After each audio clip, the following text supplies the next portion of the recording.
Called to be ready. Called to be ready because the trumpet can sound any moment. Any moment, pwedeng mag-sound ng trumpet. Ang tanong, are you ready? Handa ka ba? Are we ready, mga kapatid? Para ready tayo, stay awake. Maging mulat tayo palagi through our prayers, through the Word of God, at magpagamit tayo kay Lord dahil the more we serve the Lord, the more we experience the full backing of God. Yun ang promise ni Lord. I will be with you. I will be with you. Basta gawin natin ang pinagagawa ni Lord. Nag-share tayo tungkol sa ginawa ni Lord sa ating buhay. As we testify to others, mga friends natin, sinishare natin, pinagpipray natin sila. As we do that, God's presence is with us. At pag ang presence ni Lord nasa atin, we will always be ready. Kasi mamamagnet tayo because the presence of God is in our hearts. Pero pag iba ang pinagkakaabalahan natin, baka pagbalik ni Lord ay hindi mamagnet. Dahil puno tayo, loaded ng things of this world. Mga kapatid, stay awake.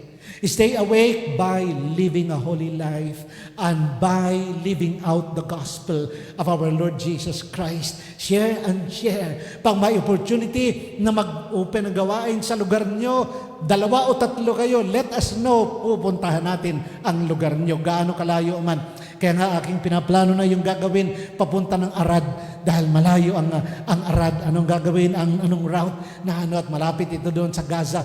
Mga kapatid, kung hindi pa magra-rapture bawat syudad ng Israel, magkakaroon tayo ng gawain. At ang nais ni Lord, bahagi ka doon. Kaya kung may opportunity ka, malapit sa lugar mo, then ay magpagamit ka kay Lord, mag-volunteer ka, stay awake. Stay awake. Doon tayo magiging awake pag tayo ay involved or engaged. At pag ginagamit na tayo naman ni Lord, stay faithful. Kung ginagamit na tayo ng Panginoon, magpatuloy.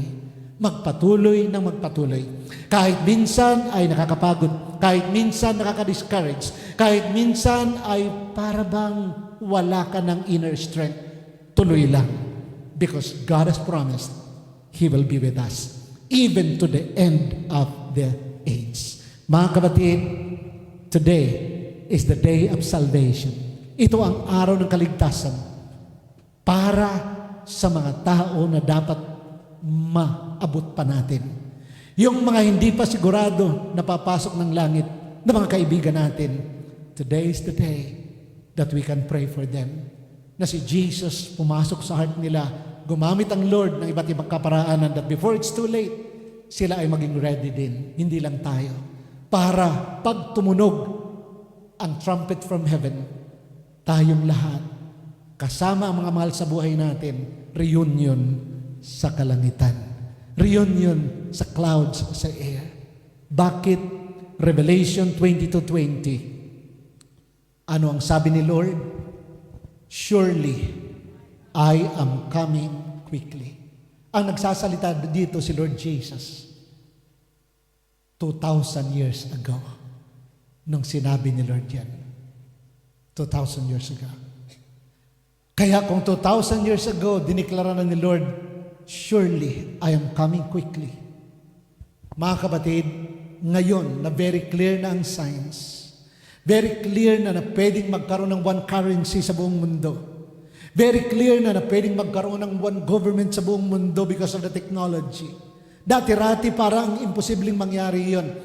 At ngayon ay very clear na pwedeng ma-fulfill yung every eye shall see Him.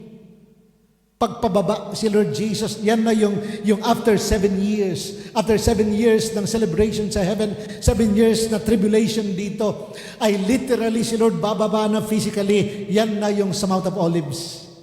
At ang sabi ng Bible, every eye will see Him. Dati, impossible mangyari yon. Paano yung nasa Pilipinas? Wala man sila dito sa Israel. Paano nila makikita si Lord na pababa? Paano yung nasa Africa? Wala man sila dito sa Israel. Ang lalayo ng mga lugar na to. Pero ngayon, because of the technology, dahil sa satellite, lahat ng mata sa buong mundo at sa cellphone nila, lalabas mismo ang mukha ni Lord Jesus pababa. Every eye will see Him. Sa labas may mga malalaking television. Dati wala namang ganun eh. Sa ngayon, merong yung walang cellphone, ay doon merong malalaki. Kahit saan tumingin, mga television na sarado, biglang bubukas dahil supernatural yun. Biglang, Lord, nakikita through satellite. Lahat ng signs narito na ang Lord ay pwedeng bumalik.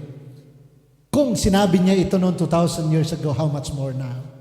Kaya mga kapatid, nagsiguro si Lord talaga, surely, I am coming quickly. At ang Book of Revelation, nilagyan ng amen. Naki-agree si John the Beloved. At ang prayer niya, come, Lord Jesus. Yan din ang dapat prayer natin. Come, Lord Jesus. Para pagbaba ni Lord, tayo ay mamagnet niya. Dahil umaasa tayo, expectant tayo. Kaya kung hindi nyo pa naipag-pray na come Lord Jesus, ngayong gabi ipag-pray nyo. Para makita ni Lord that you desire to experience Him, the person of the Lord Jesus Himself. Because He Himself will descend.